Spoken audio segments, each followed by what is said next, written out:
नमस्कार। स्वागत है आपका हिंदू ग्रंथ ज्ञान पर, जहां हम लेकर आए हैं महाभारत से जुड़े रोचक प्रश्न। देखते हैं आज के प्रश्न का सही जवाब कितने लोग दे पाते हैं। तैयार हैं? तो चलिए शुरू करते हैं आज का क्विज। प्रश्न नंबर 1। पांडवों ने जिस जंगल को साफ करके इंद्रप्रस्थ नगर बसाया था, उस जंगल का क्या नाम था? आपके ऑप्शंस हैं कायक, हेत, खांडव, सुगंधि। सोचिए ज़रा, कौन सा है सही जवाब? आपके पास 5 सेकेंड्स हैं। 5, 4, 3, 2, 1। सही जवाब है option number C, Khandav. Mahabharat के अनुसार जब पांडवों को हस्तिनापुर का राज्य बांटने के बाद एक हिस्सा मिला, तो उन्होंने वहां इंद्रप्रस्थ नगर बसाया। यह नगर उन्होंने खांडव वन को जलाकर बसाया था। इस काम में अर्जुन ने अग्निदेव की मदद ली, जिन्होंने खांडव वन को जलाने की इच्छा जताई थी। इसलिए कहा जाता है इंद्रप्रस्थ नगर खांडव वन को जलाकर बसाया गया था। चलिए बढ़ते हैं अगले प्रश्न की ओर। प्रश्न नंबर 2। अर्जुन की मृत्यु किस वीर से युद्ध करते समय हुई थी? आपके ऑप्शंस हैं बभ्रुवाहन, इरावान, श्रुतकर्मा, अभिमन्यु। सोचिए ज़रा, कौन सा है सही जवाब? आपके पास 5 सेकेंड्स। 5, 4, 3, 2, 1। सही जवाब है option number A, Babhruvahan. Mahabharat युद्ध के बाद जब पांडवों ने अश्वमेध यज्ञ किया, तो अर्जुन उस यज्ञ के घोड़े की रक्षा करते हुए कई राजाओं से युद्ध करने गए।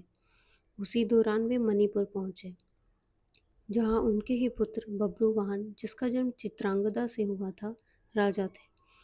पिता और पुत्र एक दूसरे को न पहचान पाए और युद्ध में बभ्रुवाहन ने अर्जुन को बाण से घायल कर दिया, जिससे अर्जुन की मृत्यु हो गई। बाद में उलूपी नाम की नाग कन्या, अर्जुन की एक और पत्नी, उन्होंने संजीवनी मणि से उन्हें पुनर्जीवित किया। चलिए बढ़ते हैं अगले प्रश्न की ओर। प्रश्न नंबर 3। भगवान श्री कृष्ण के दिव्य शंख का नाम 5 जन ने क्यों रखा गया था?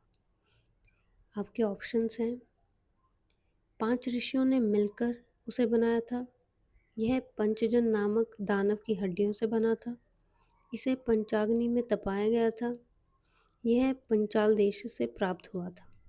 सोचिए ज़रा, कौन सा है सही जवाब? आपके पास 5 सेकेंड्स। 5, 4, 3, 2, 1। सही जवाब है ऑप्शन नंबर बी, यह पंचजन नामक दानव की हड्डियों से बना था। कहते हैं समुद्र में रहने वाला पंचजन नाम का दानव श्री कृष्ण के गुरु शांतिपनि मुनि के पुत्र को निगल गया था। जब श्री कृष्ण ने उसे मारा, तो उसके शरीर से एक दिव्य शंख बनाया गया, जिसे उन्होंने नाम दिया 5 जन्य।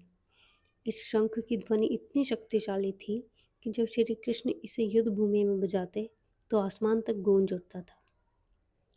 चलिए बढ़ते हैं अगले प्रश्न की ओर। कुरुक्षेत्र का वो महान युद्ध, जिसमें पांडव और कौरव आमने सामने थे, वो कुल कितने दिनों तक चला था? आपके ऑप्शंस हैं 18 दिन, 10 दिन, 20 दिन, 7 दिन। सोचिए ज़रा, क्या है सही जवाब? आपके पास 5 सेकेंड्स। 5, 4, 3, 2, 1। सही जवाब है ऑप्शन नंबर ए, 18 दिन। महाभारत का युद्ध कुरुक्षेत्र में हुआ था, जो लगातार 18 दिनों तक चला। हर दिन भीषण युद्ध हुआ और लगभग हर दिन कोई ना कोई महान योद्धा मारा गया। 18वें दिन युद्ध का अंत हुआ, जब अधर्म पर धर्म की विजय हुई। चलिए बढ़ते हैं अगले प्रश्न की ओर। पांडवों को मैं सुई की नोक बराबर भूमि भी बिना युद्ध के नहीं दूंगा, ऐसा किसने कहा था? आपके ऑप्शंस हैं दुर्योधन, धृतराष्ट्र, दुशासन, भीष्म। आपके पास 5 सेकेंड्स। 5, 4, 3, 2, 1। सही जवाब है ऑप्शन नंबर ए, दुर्योधन। जब युद्ध टालने के लिए श्री कृष्ण हस्तिनापुर पहुंचे और पांडवों के लिए केवल 5 गांव मांगे, तब दुर्योधन ने घमंड से कहा, सुई की नोक बराबर भूमि भी बिना युद्ध के नहीं दूंगा, और इसी अहंकार ने महाभारत का युद्ध निश्चित कर दिया। तो दोस्तों, आज के क्विज में आपने कितने सही उत्तर दिए, कमेंट में ज़रूर बताइए। और ऐसे ही और रोचक क्विज देखने के लिए चैनल को सब्सक्राइब करना ना भूलें। फिर मिलते हैं अगले क्विज में। जय श्री कृष्ण।